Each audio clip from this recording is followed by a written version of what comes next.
اطاعت کی طرف رغبت کرتا ہے اور خوف ڈر سے طاعت پر مجبور ہوتا ہے۔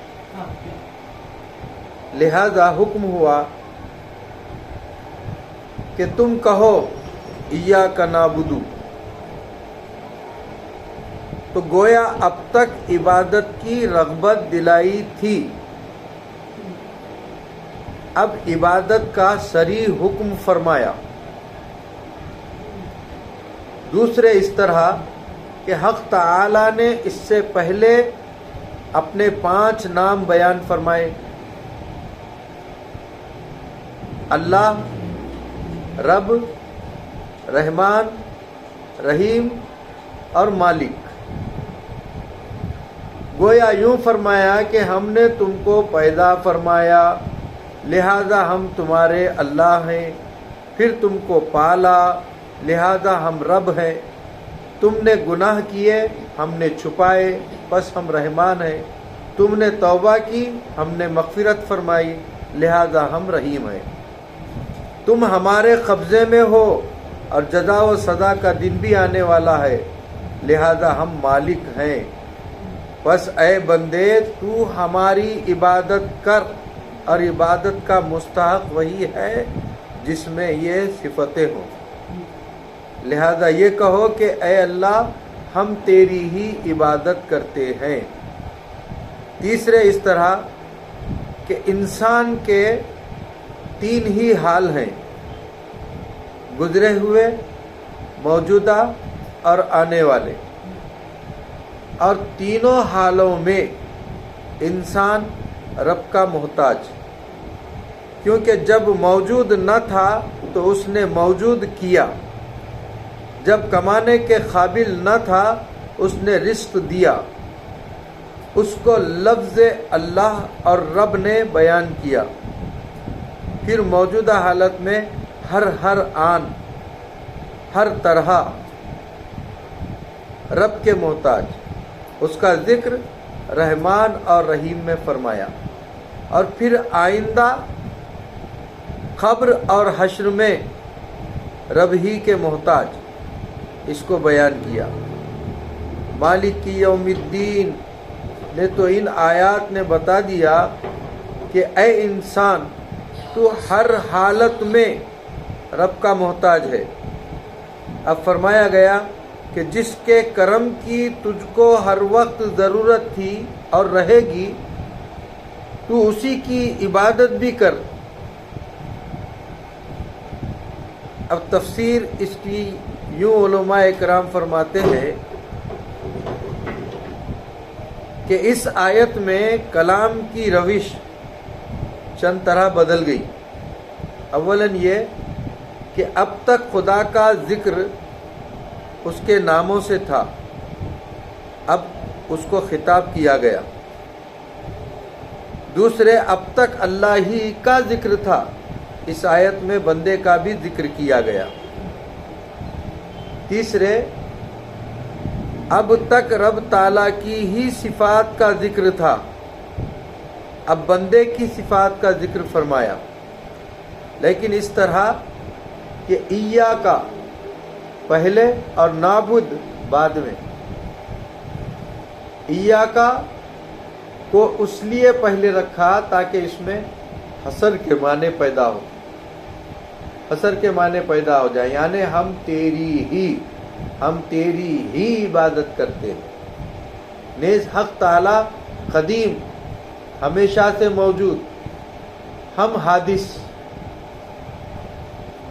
بعد میں پیدا ہونے والے، جو پہلے سے ہو اس کا ذکر پہلے، جو بعد میں ہو اس کا ذکر بعد میں۔ نیز اس میں اس بات کی تعلیم ہے کہ جب انسان اپنا بھی اور رب کا بھی ذکر کرے تو رب کا ذکر پہلے کرے۔ نیز اس میں اشارہ اس جانب ہے کہ عبادت کرنے والے کی نیت خالص رب کو راضی کرنے کی ہو، نہ کہ دنیا کے دکھانے کی۔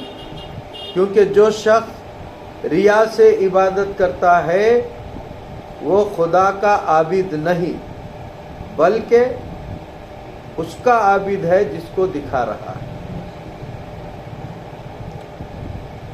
میں نے ایک بزرگ کو دیکھا کہ جب وہ نماز میں کھڑے ہوتے تو بہت روتے تھے۔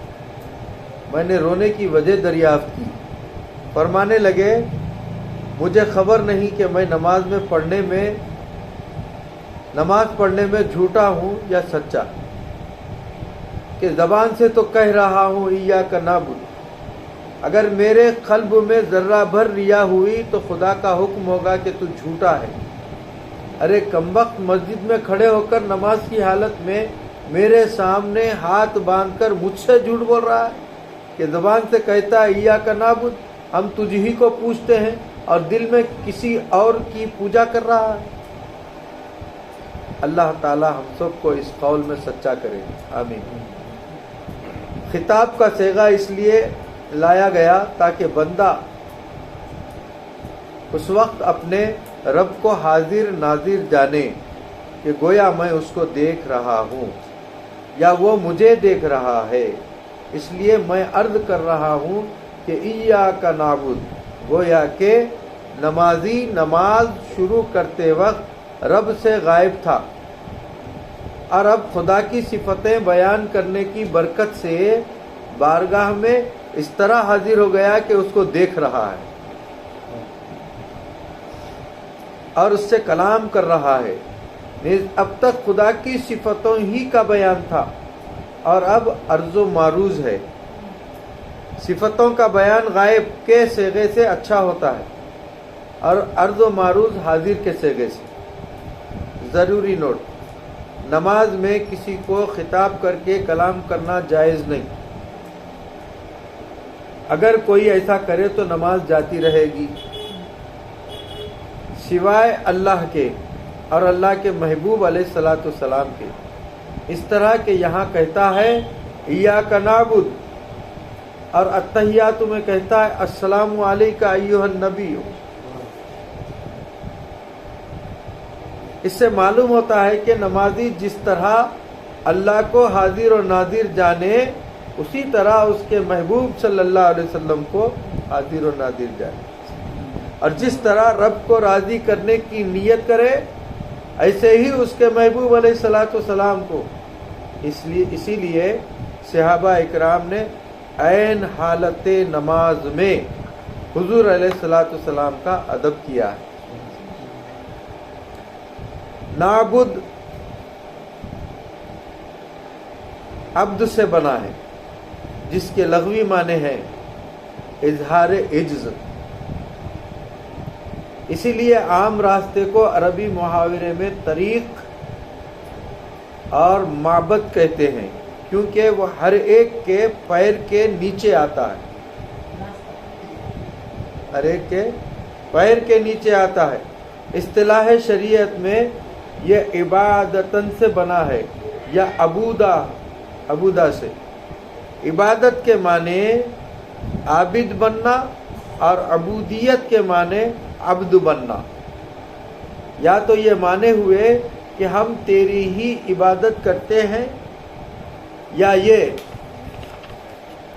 کہ تیرے ہی بندے بنتے ہیں۔ قرآن شریف میں عبد 4 معنی میں استعمال ہوا: مخلوق جیسے عباد لنا اولا باس شدید، مملوک جیسے من عبادکم مطیع۔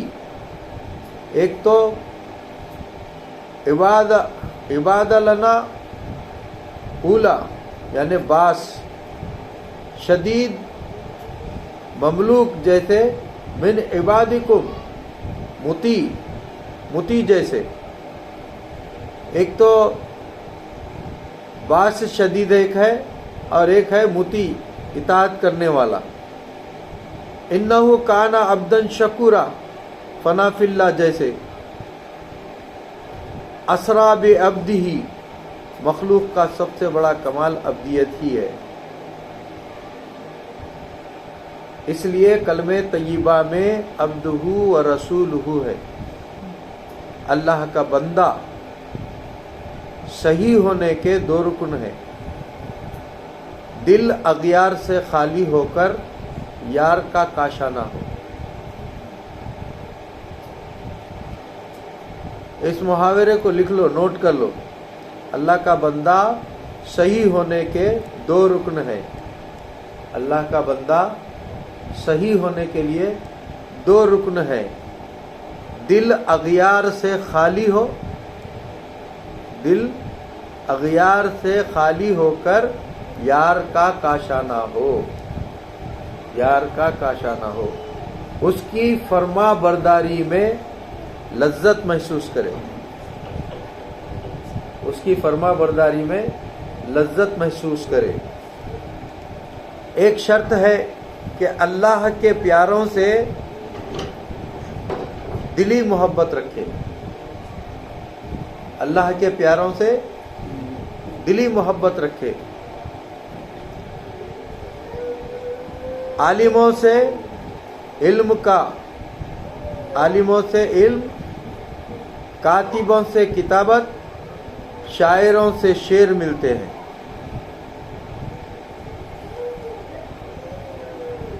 سیدھا ادھر بڑھ۔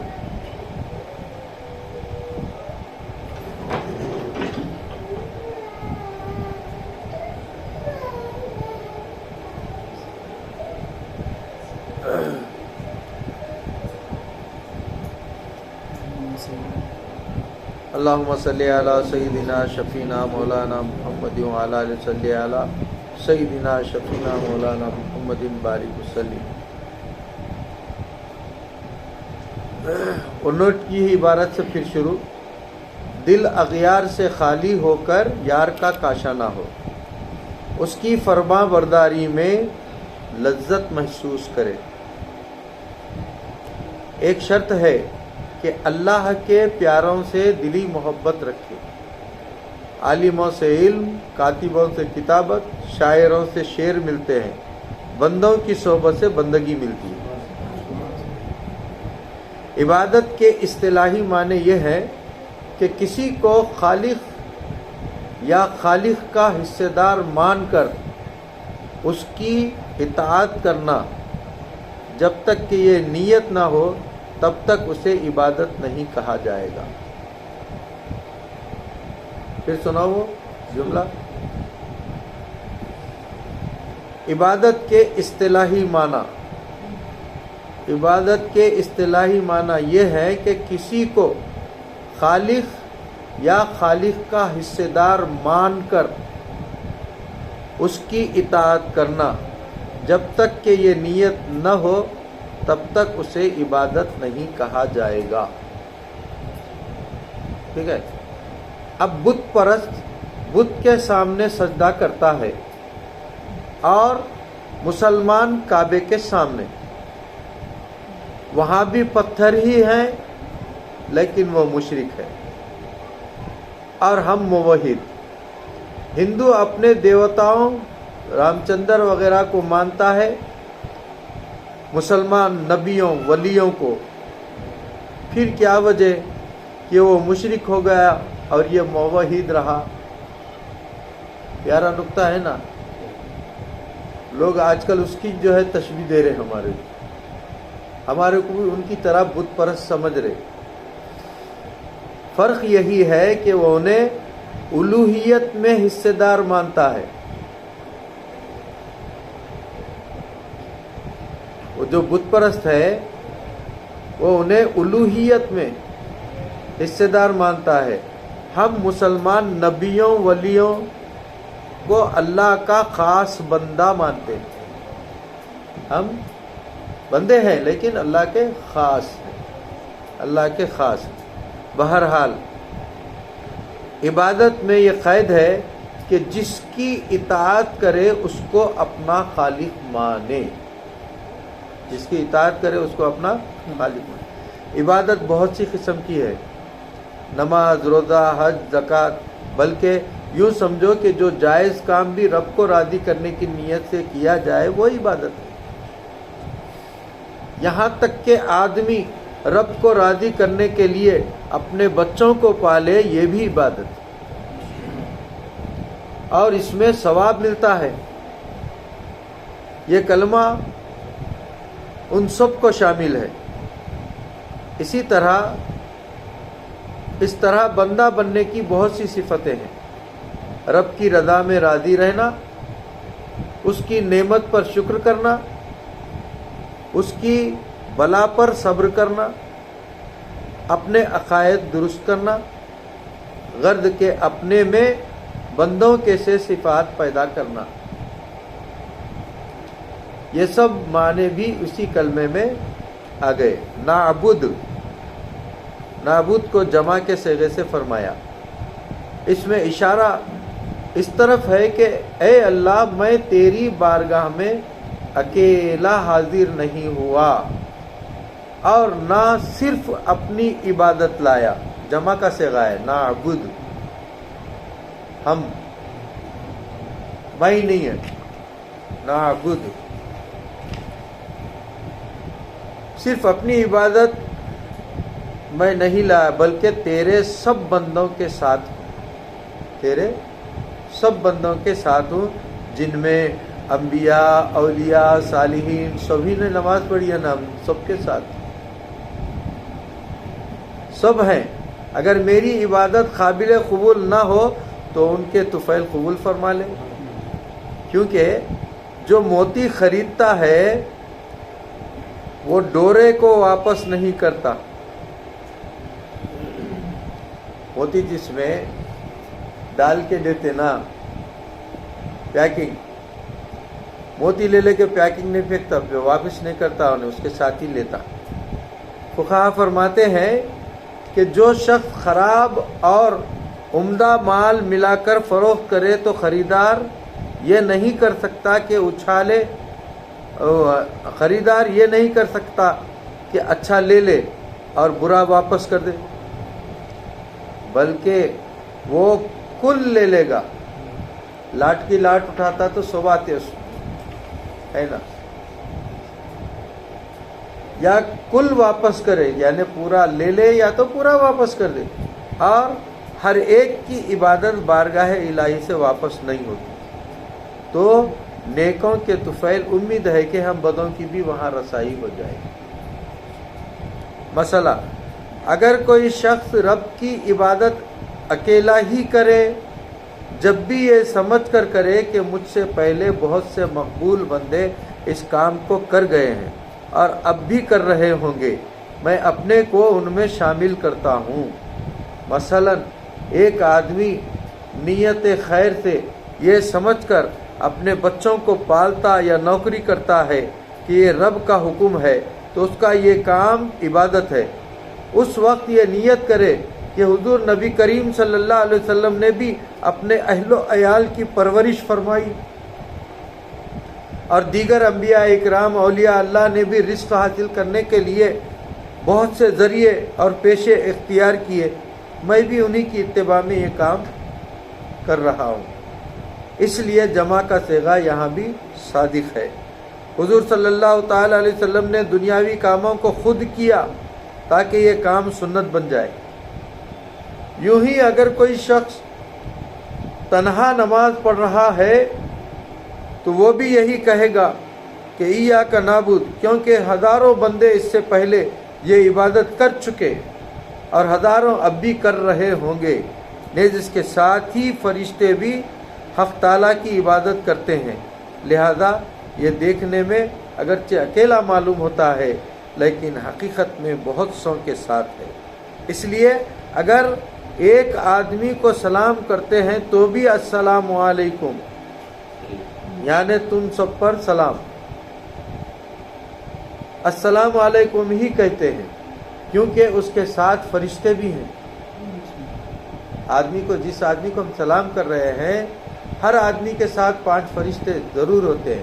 ایک فرشتہ اچھائی لکھنے والا، ایک فرشتہ برائی لکھنے والا، ایک فرشتہ اچھائی کو کرنے کی ترغیب دینے والا، اور دوسرا فرشتہ برائی سے روکنے والا، اور ایک فرشتہ بالکل ہر بندے کے روبرو رہتا ہے۔ جب کبھی کوئی امتی بندہ اپنے نبی صلی اللہ علیہ وسلم پر درود پڑھتا ہے فوراً اس کے اور اس کے ماں کے نام کے ساتھ، ماں باپ کے نام کے ساتھ سرکار کو پہنچا دیتا ہے۔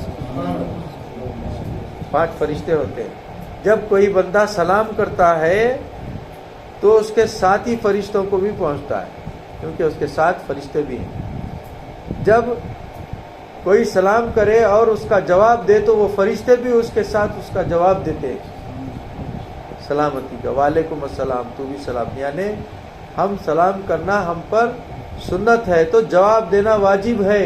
اگر تم جواب نہیں دیں گے تو تمہارے ساتھی فرشتے بھی جواب دیں گے، وہ ساتھی فرشتے جواب دیں گے، لیکن تم ان کی رحمتوں سے محروم ہو جاؤ۔ مسئلہ اس سے معلوم ہوا کہ جماعت سے نماز پڑھنی چاہیے، بلکہ ہر عبادت مسلمانوں کے اجتماع کا مقام ہے، کہ بغیر جماعت عبادت ناقص ہوتی ہے۔ اب اس کی تفسیر ہے صوفیانہ۔ صوفیاء اکرام کے نزدیک وہی عبادت کامل ہے جس میں فقط اللہ کو راضی کرنا منظور ہو۔ اگر جنت لینے کے لیے یا دوزخ سے بچنے کے لیے عبادت کی تو وہ عبادت کیا ہوئی؟ ایک قسم کا بیوپار ہوا، تجارت ہوئی۔ اس لیے فرمایا ایاکا، اے اللہ تیری ہی عبادت کرتے ہیں، یعنی ہماری عبادت سے مقصود صرف تیری ذات ہے۔ اسی وجہ سے نماز کی نیت میں کہا جاتا ہے کہ واسطے اللہ کے، یہ نہیں کہتے کہ واسطے جنت کے یا واسطے جہنم کے، جہنم سے بچنے کے۔ نیز جو شخص جنت حاصل کرنے یا دوزخ سے بچنے کے لیے عبادت کرتا ہے وہ اپنی عبادت کا نتیجہ قیامت سے پہلے نہیں دیکھ سکتا، کیونکہ جنت دوزخ کا معاملہ قیامت کے بعد ہے۔ لیکن جو صرف رب کی رضا کے لیے کرتا ہے اس کا مقصد آج ہی سے حاصل ہو گیا، قیامت کا انتظار کرنے کی ضرورت نہیں ہے، آج ہی سے اس کا مقصد حاصل ہو گیا، لہذا یہ نفع میں رہا۔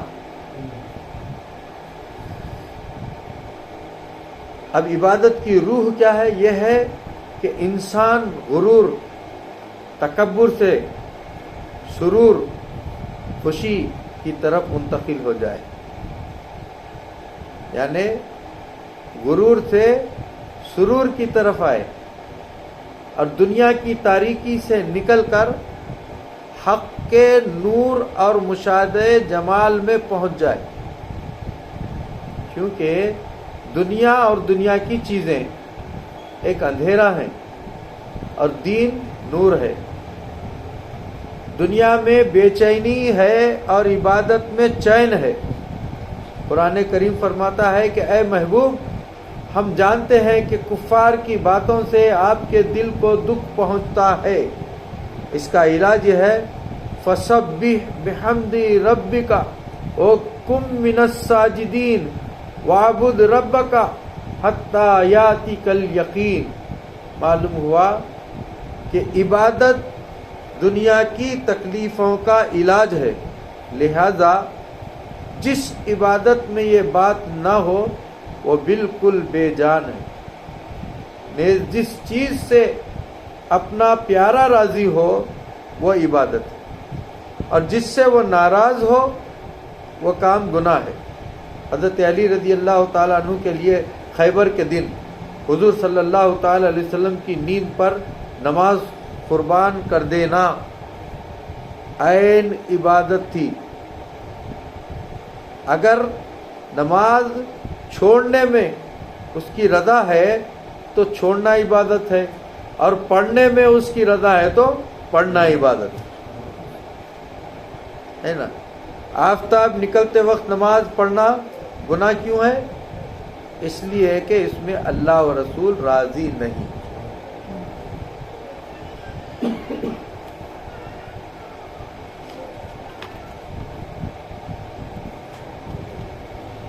اس میں بہت سے اعتراضات آتے ہیں، اور اس میں آریوں کے اعتراض بھی ہیں، دیوبندیوں کے اعتراض بھی ہیں۔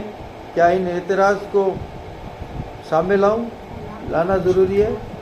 چلیے، اعتراض: جب اللہ تعالیٰ غنی سب سے بے پرواہ، اللہ غنی ہے، سب سے بے پرواہ ہے، تو اسے بندوں کی عبادت کی کیا ضرورت ہے اور انہیں عبادت کا کیوں حکم دیا ہے؟ ہم بھی بلا وجہ عبادت کی مشقت میں کیوں پڑیں؟ اعتراض ہے یہ، اعتراض کرنے والوں نے اعتراض کیا۔ جواب سنیے، رب کو ہرگز ہماری عبادت کی ضرورت نہیں، بلکہ ہم کو خود ضرورت ہے، ہم کو خود ضرورت ہے۔ قالین یا قیمتی بستروں پر بیٹھنے کے قابل وہی ہوگا جس کا جسم گندگی سے آلودہ نہ ہو، گندا آدمی اس پر بیٹھنے کے قابل نہیں۔ حق تعالیٰ کی جنت نہایت پاک صاف جگہ ہے، اس کے قابل وہی ہے جو خود پاک صاف ہو۔ دنیا کی مشغولیت ہمارے قلب کو گندا بنا دیتی ہے۔ عبادت رحمت کا پانی ہے، عبادت اس کا سیخل ہے جس سے اس کو صاف کر دیا جاتا ہے۔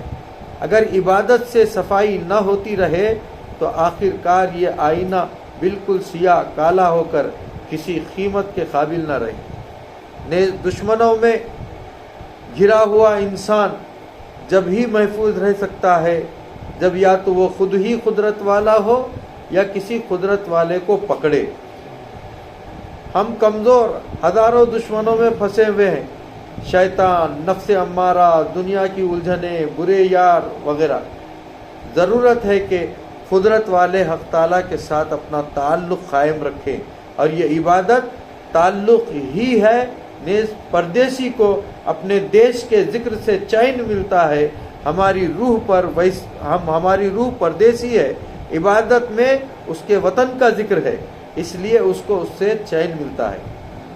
تفسیر عزیزی میں لکھا ہے، عبداللہ بن زبیر رضی اللہ تعالیٰ عنہ کے عضو میں ایک زخم تھا کہ جس کی وجہ سے اس عضو کو کاٹنے کی ضرورت تھی، مگر سخت تکلیف کی وجہ سے ہمت نہ پڑتی تھی۔ جب وہ نماز میں کھڑے ہوئے تو کاٹ دیا گیا اور ان کو احساس بھی نہ ہوا۔ آریوں کے اعتراض، مسلمان کہتے ہیں کہ ہم سب رب ہی کی عبادت کرتے ہیں اور موحد ہیں، حالانکہ وہ کعبے کی طرف سر جھکاتے ہیں۔ یہ تو ہندوؤں سے بڑھ کر مشرک ہوئے، کیونکہ وہ تو ایک پتھر کو پوجتا ہے اور یہ ہزاروں پتھروں کی عمارت کو۔ اگر مسلمان کہیں کہ ہم کعبے کو خدا نہیں جانتے تو ہندو بھی مورتی کو خدا نہیں سمجھتا، بلکہ اپنا دھیان یکسو رکھنے کے لیے ایک پتھر کو سامنے رکھ لیتا ہے۔ جواب، اس کا جواب نماز کی نیت ہی میں دے دیا گیا ہے، کیونکہ نیت میں یہ کہا جاتا ہے کہ نماز واسطے اللہ کے منہ طرف کعبے شریف ہے۔ معلوم ہوا کہ نماز کعبے کے لیے نہیں، نماز تو اللہ کے لیے ہے، صرف جہت مقرر کرنے کے لیے کعبے کی سمت تجویز کر دی گئی ہے۔ اگر نماز کعبے کے لیے ہوتی تو جس طرف کعبے کا پتھر پہنچتا ادھر ہی مسلمان جھک جاتا، مگر ایسا نہیں ہوتا۔ غلاف کعبہ ہمارے پاس پہنچتا ہے، ہم اس کو سجدہ نہیں کرتے۔ اگر وہاں کا کوئی پتھر بلکہ ساری عمارت پنجاب میں رکھ دی جائے تو کوئی بھی ادھر سجدہ نہ کرے، لیکن ہندو کا یہ حال ہے، جدھر اس کی مورتی ادھر ہی پوجا کا سر۔ معلوم ہوا کہ اس کا سر مورتی کے لیے جھکا اور مسلمان کا سر رب کے لیے، بلکہ خوف اور سفر کے نفل میں جدھر منہ کر کے نماز پڑھے گا ہو جائے گی۔ فَأَيْنَمَا تُوَلُّوا فَثَمَّ وَجْهُ اللَّهِ، یہ تمہارے لیے تصوف کی آیت ہے۔ فَأَيْنَمَا تُوَلُّوا فَثَمَّ وَجْهُ اللَّهِ، جدھر تم دیکھو گے ادھر اللہ ہی ہے۔ پھر فرق یہ ہے کہ ہندو پتھر کسی انسان کے نام پر بناتا ہے، رام چندر، کالی مائی، دیو مہادیو کے نام پر وغیرہ وغیرہ، اور اس شخص کو خدا کا شریک اور خدائی میں حصے دار مانتا ہے، اور یہ سمجھ کر اس پتھر کی طرح سر جھکاتا ہے کہ جس کا یہ پتھر ہے میں اس کی عبادت کر رہا ہوں۔ کعبہ شریف میں ان میں سے کوئی بات نہیں۔ یہ بھی یاد رہے کہ کعبہ عمارت کا نام نہیں ہے بلکہ اس جگہ کا نام ہے۔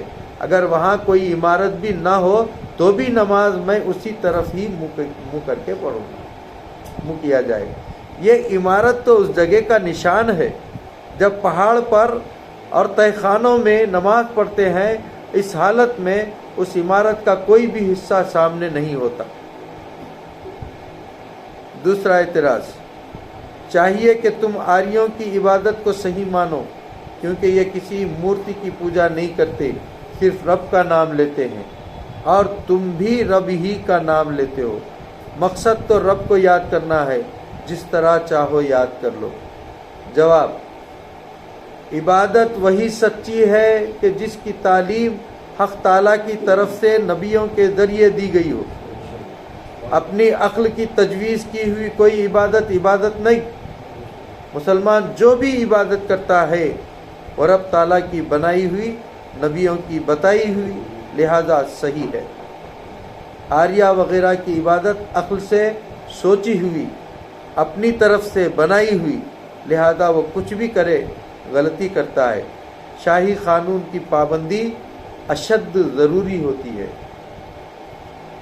دیوبندیوں کا اعتراض، دیوبندی فرقے کے نزدیک عبادت وہ کام ہے جو حق تعالیٰ نے اپنے لیے خاص کیے ہوں اور ان کو بندوں کے لیے بندگی کا نشان بنایا ہوا ہے۔ دیکھو تقویت الایمان، لہذا ایسے کام غیر خدا کے لیے کرنا شرک و بت پرستی ہے۔ اس لیے ان کے مذہب کی رو سے کسی کو پکارنا، کسی کی دہائی دینا، کسی غیر خدا سے مدد لینا، کسی کے گھر یا جنگل کا ادب کرنا، کسی کی یادگار منانا، کسی کی قبر پر جھاڑو دینا، کسی کی طرف اپنے کام یا اپنے نام کی نسبت کرنا، یعنی علی بخش، نبی بخش نام رکھنا، غرض کہ کسی کی کچھ تعظیم کرنا غیر اللہ کی عبادت ہے اور شرک ہے، اور ایاک نعبد کے خلاف ہے۔ وہ کہتے ہیں کہ جب ہم اللہ کے بندے ہیں اور اس سے وعدہ بھی کر چکے ہیں کہ ایاک نعبد، ہم تیری ہی عبادت کریں گے، تو اس کو چھوڑ کر کسی بندے کے ساتھ یہ معاملہ کرنا یقیناً شرک ہے۔ جواب، یہ دیوبندیوں کا اعتراض تھا۔ اب اس کا جواب سنیے۔ اگر عبادت کی یہ تعریف صحیح مان بھی لی جائے تو جن چیزوں کو ان وہابیوں نے شرک کہا وہ شرک نہیں بنتی، اور اس عقیدے کی بنا پر دنیا میں کوئی بھی شرک سے نہیں بچ سکتا، نہ خود دیوبندی وہابی، وہ بھی نہیں بچ سکتے، اور نہ کوئی اور مسلمان۔ اول تو اس لیے کہ قبر پر جھاڑو دینا، کسی کو پکارنا، کسی سے مدد مانگنا، کسی کا دن منانا خداوند تعالیٰ کے ساتھ خاص نہیں، اور نہ یہ چیزیں بندگی کا نشان ہے۔ مدد کی بحث تو ہم انشاءاللہ ایاک نستعین میں کریں گے، لیکن اور چیزوں کو لے لو۔ کسی کو پکارنا، رب تعالیٰ نے اپنے نبیوں کو پکارا، یا ایھا النبی، مسلمانوں کو پکارا، یا ایھا الذین آمنوا، کافروں کو پکارا، یا ایھا الکافرون، پہاڑوں کو پکارا، اور اس صورت میں رب معاذ اللہ پہلا مشرک۔ اور قرآن پڑھنا شرک۔ حضور صلی اللہ علیہ وسلم نے اپنے امتیوں کو پکارا۔ حضرت عمر رضی اللہ تعالیٰ عنہ نے حضرت ساریہ کو، جو نہاوند میں جہاد کر رہے تھے، مدینہ پاک سے پکارا۔ مدینہ میں مسجد نبوی میں خطبہ دے رہے حضرت عمر فاروق، اور ساریہ میدان جنگ میں ہے، سینکڑوں میل دور ہے، یہاں سے پکار رہے یا ساریہ تو الجبل، اے ساریہ پہاڑ کی طرف دیکھو، سینکڑوں میل دور، اور ساریہ سن بھی لیے، دیکھے تو کیا ہے، پہاڑ کا دامن چھوڑ کے فوج کو لے کے آگے نکل رہے تھے، پہاڑ کا دامن چھوٹتے ہی پیچھے کی طرف سے کافر ان کو گھیرے میں لے رہے تھے۔ تو حضرت عمر فاروق مسجد نبوی میں ہے، یہاں سے دیکھ رہے میدان میں، یہاں سے دیکھ رہے اور پکار رہے، سن رہے بھی انہوں پکار رہے یا ساریت الجبل، اور انہوں سن بھی رہے ہیں، ہے نا۔ جب دیکھے فوری میمنہ میسرہ مقدمہ، فوری فوج کو حکم دیے، دائیں بائیں پیچھے سب صفوں کو سیدھی کر لیے، پہاڑ کے دامن میں آ گئے۔ ہاں پیچھے سے پہاڑ سیفٹی کر رہا، سامنے سے مقابلہ کر، ذری دیر میں جنگ کا نقشہ بدل گیا اور حضرت ساریہ کو جیت حاصل ہو گئی۔ آنے کے بعد حضرت ساریہ عمر فاروق رضی اللہ تعالیٰ عنہ کے سامنے وہ واقعہ بیان بھی کیے، اگر آپ آواز نہ لگاتے تو ہم شکست کھا گئے۔ اور یہاں جو قدموں میں بیٹھے تھے حضرت عمر فاروق کے، انہوں پریشان تھے کہ کس کو پکار رہے ہیں، ساریہ یہاں تھوڑا ہی تھے، ان کو بھی پتا چلا، انہوں بھی پریشان تھے، کیا انہوں سن لیے؟ ان کو بھی معلوم ہو گیا کہ انہوں پکارے، انہوں سن لیے، اور وہاں کا نقشہ انہوں دیکھ لیے۔ ایک تو علم حضرت عمر فاروق کو، دوسرا تصرف کہ میں یہاں سے ان کی مدد کر سکتا ہوں۔ کسی کو پکارنا، اب پکارے نہیں پکارے یہ بھی شرک دیوبندی کی نظر۔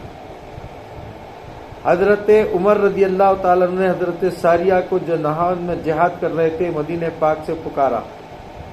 ہم ایک دوسرے کو دن رات پکارتے ہیں، خود وہابی مولوی قاسم صاحب نے حضور صلی اللہ علیہ وسلم کو پکارا، مدد کر اے کرم احمدی کے تیرے سوا، مدد کر اے کرم احمدی کے تیرے سوا، نہیں ہے قاسم بیکس کا کوئی حامی کار۔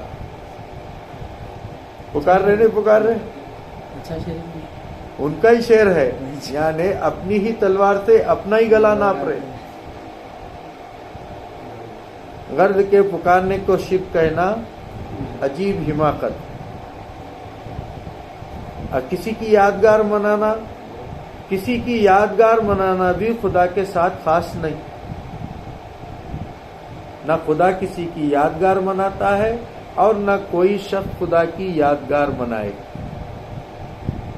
حج حضرت ہاجرہ کی یادگار ہے، ورنہ دوڑنا کودنا پتھر پھینکنا بذاتی ثواب کا کام نہ تھا، یہ تو دیوانے کرتے۔ 5 وقت کی نمازیں بھی مختلف نبیوں کی یادگار ہیں، اللہ کے کب پڑھے ہوئے، جس پیغمبر نے کسی خاص موقع پر جتنی رکعتیں پڑھ لی ہیں انہی کو اسلام نے قائم رکھا ہے۔ اسی لیے نمازوں کی رکعتیں مختلف ہیں کہ فجر میں 2 ظہر میں عصر میں 4 وغیرہ، دوشنبے کے دن کا روزہ۔ اسی لیے سنت ہے کہ حضور صلی اللہ علیہ وسلم کی ولادت پاک کی یادگار ہے۔ اگر یادگار منانا شرک ہو تو بولو شرک سے کون بچا۔ خود سرکار دو عالم صلی اللہ علیہ وسلم دوشنبے کا دن کا روزہ رکھتے تھے۔ صحابہ نے پوچھا سرکار یہ دوشنبے کا روزہ فرض ہے آپ رکھتے ہیں؟ نہیں فرض تو نہیں ہے، دوشنبے کا روزہ فرض نہیں ہے، کہ سنت ہے؟ سنت بھی نہیں بولوں گا، سنت بھی اگر میں بول دیا تو پھر یہ بھی تم لوگ اپنے اوپر لازم کر لو گے، پھر یہ ہے کیا؟ دوشنبے کا روزہ رکھ لو، ثواب ہے، یعنی مستحب ہے، نفل ہے، نہیں رکھے تو کوئی پوچھ نہیں ہے، رکھ لو ثواب ہے۔ کہا سرکار کیوں رکھتے ہیں، اس کی خصوصیت کیا ہے؟ تو آپ نے بتایا اس دن مجھے رب نے پیدا فرمایا، اسی دن میں پیدا ہوا ہوں، تو اس کے شکرانے میں روزہ رکھتا ہوں۔ ارے اپنے خود کے پیدا ہونے پر اللہ کے رسول شکر ادا کر رہے ہیں، اور جو نعمت بن کے ہمارے لیے رحمت بن کے آئے، ہم پہ ان کا کتنا بڑا احسان ہے۔ اگر ان کی یاد میں ہم دوشنبے کا روزہ رکھ لیں، سمجھے نا، تو میں تو سمجھتا ہوں کہ ثواب کے اعتبار سے دیکھیں گے تو یہ روزہ کم نظر آئے گا، نہ فرض ہے نہ واجب، لیکن قدر کی نگاہ سے دیکھیں گے تو اس روزے کی قدر اور عظمت فرض سے زیادہ ہے، فرض سے زیادہ۔ اسی لیے سنت ہے کہ حضور صلی اللہ علیہ وسلم کی ولادت پاک کی یادگار ہے۔ اگر یادگار منانا شرک ہو تو بولو شرک سے کون بچا؟ حج بھی یادگار ہے، نماز بھی یادگار ہے۔ قبر پر جھاڑو دینا یہ کام بھی خداوند تعالیٰ کے ساتھ خاص نہیں، نہ تو خدا تعالیٰ کسی کی قبر پر جھاڑو دیتا ہے اور نہ خدا تعالیٰ کی خبر ہے کہ جس پر جھاڑو دی جاتی ہو، اور نہ جھاڑو دینا بندگی کا کوئی نشان ہے۔ اگر جھاڑو دینا بندگی کا نشان ہوتا تو چاہیے تھا کہ ہر دیوبندی وہابی کی بغل میں ہر وقت ایک جھاڑو رہتی، کیونکہ نشان بندگی بندے کے ساتھ چاہیے، ہے نا۔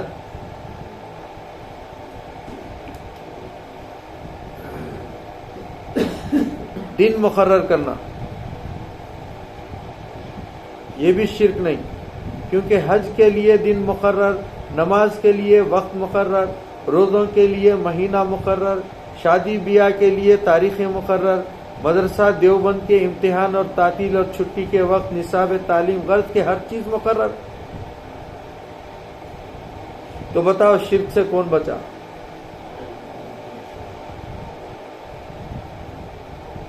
اچھا، عبد النبی نام رکھنا بھی شرک بولتے ہیں۔ یہ نام رکھنا بھی شرک نہیں، کیونکہ یہاں عبد کے معنی عابد کے نہیں بلکہ غلام کے، عبد کے معنی غلام کے۔ قرآن کریم فرماتا ہے تمہارے بندے، حضور صلی اللہ علیہ وسلم کو حکم دیا گیا، قل یا عبادی، فرما دو اے میرے بندو، قل یا عبادی، اے نبی آپ فرما دو میرے بندو۔ تو بندہ ہونا رب کا ہی ہوتا ہے، کیا بندہ غلام کو بولتے؟ ایک تو عابد ہوتا جو عبادت کرنے والے کو عبدہ بندہ بولتے، اور ایک بندہ ہوتا وہ غلام کو بھی بولتے۔ قل یا عبادی، فرما دو اے میرے بندو۔ مصنف در مختار کے شیخ کا نام عبد النبی تھا۔ در مختار اتنی بڑی کتاب لکھے انہوں، ان کے شیخ کا نام عبد النبی تھا۔ اگر عبد النبی نام رکھنا شرک ہو تو بتاؤ شرک سے کون بچا؟ اور یہ در مختار پڑھ پڑھ کے دیوبندی عالمہ بن گئے۔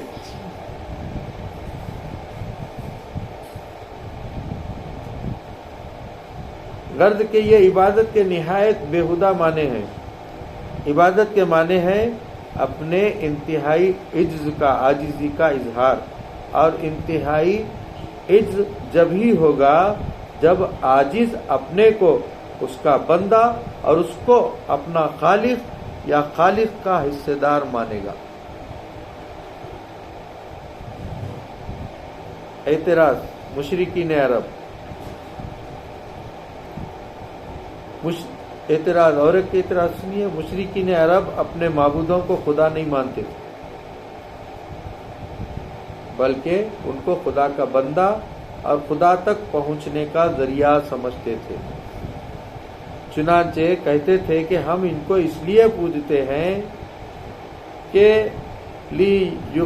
لیقربونا الی اللہ زلفیٰ، تاکہ یہ ہم کو خدا سے قریب کر دیں، جس سے معلوم ہوا کہ کسی کو اپنا وسیلہ جاننا اور اس کو پکارنا وغیرہ یہی عبادت ہے۔